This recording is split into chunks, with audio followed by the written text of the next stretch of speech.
Welcome to Red VTV, following Saints' 34-18 victory here this evening against Hull FC at the KC Stadium.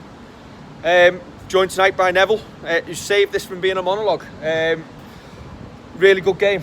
I really enjoyed it. I thought there was some... Hull played well.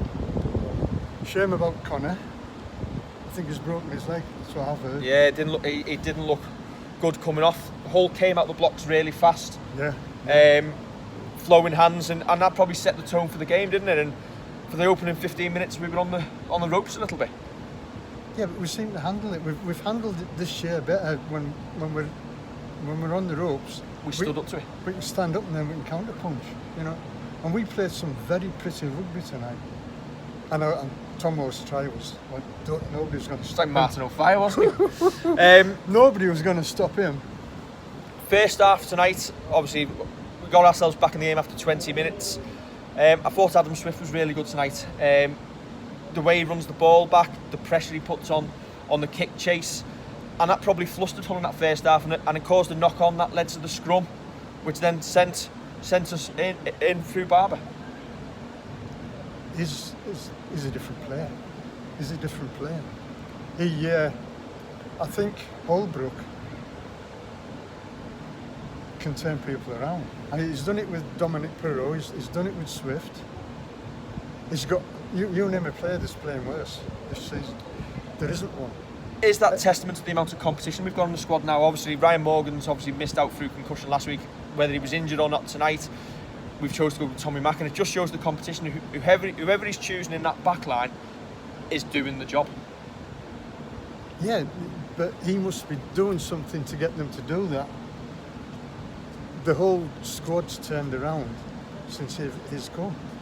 The whole atmosphere around the club's turned around since Holbrook come. You know, it's like the fans have turned around.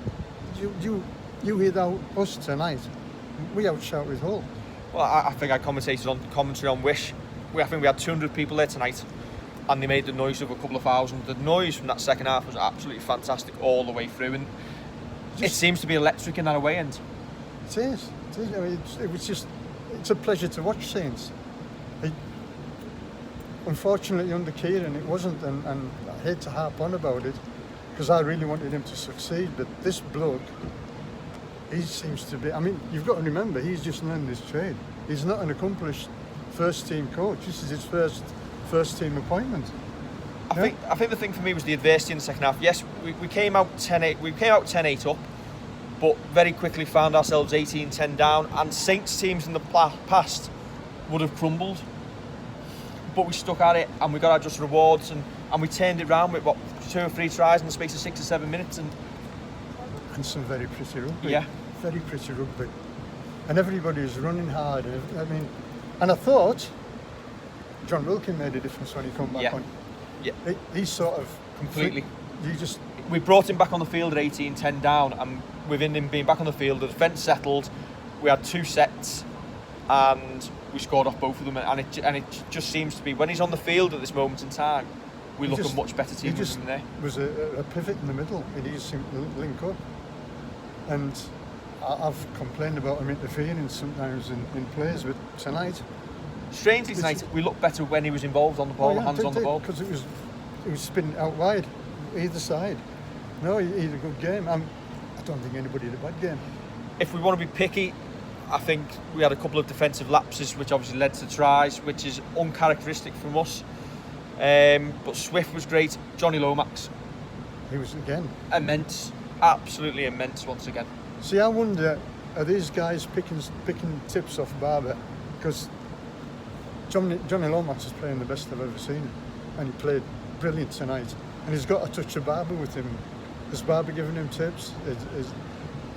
Is Barber? I mean, he's the sort of bloke I would say will lift the whole team, you know.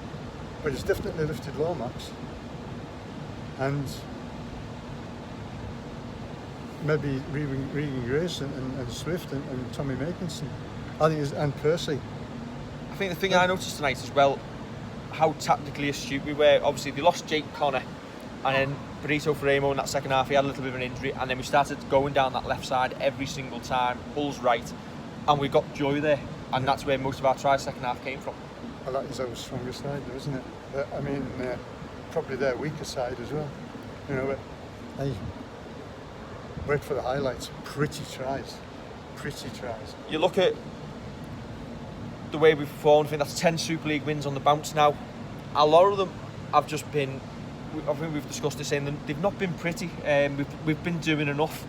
That for me was the real big test that we needed before some of the big games to come. Warrington, Wigan, the semi-final.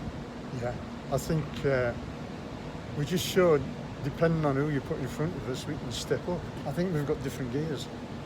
I think that's the first night in a long time I've seen us actually go through them gears, and we've needed to.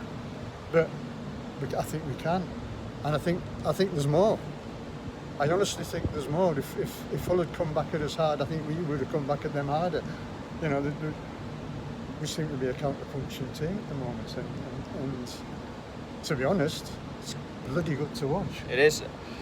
8 points clear at the top of the table. Obviously a superior points difference on Wigan.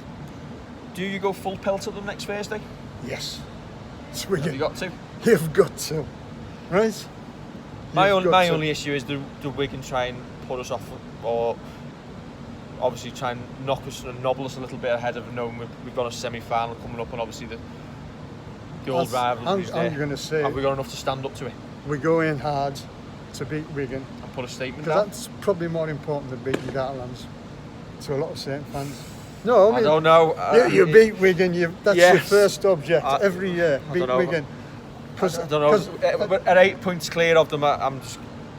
No. For me, I want Wembley and I want a trophy. Right, you're right. But this is the way Wigan will come again in the 8s. This is the way I look at it, right? Losing gets addictive. You can't say, oh, we'll just take it easy against Wigan. No, we go out and belt them, and then we go out and belt Catalans, right? And then we belt... it's Wigan next, then Warrington. Then we belt and Warrington. then the way it's going, another 3 wins or so, and we could have top spot secure for the end of the season. And then, if you've got 4 or 5 games left, do you rest bodies for a couple of weeks at that point if we get in that position, and then bring everybody back in and have the run towards the semi-final?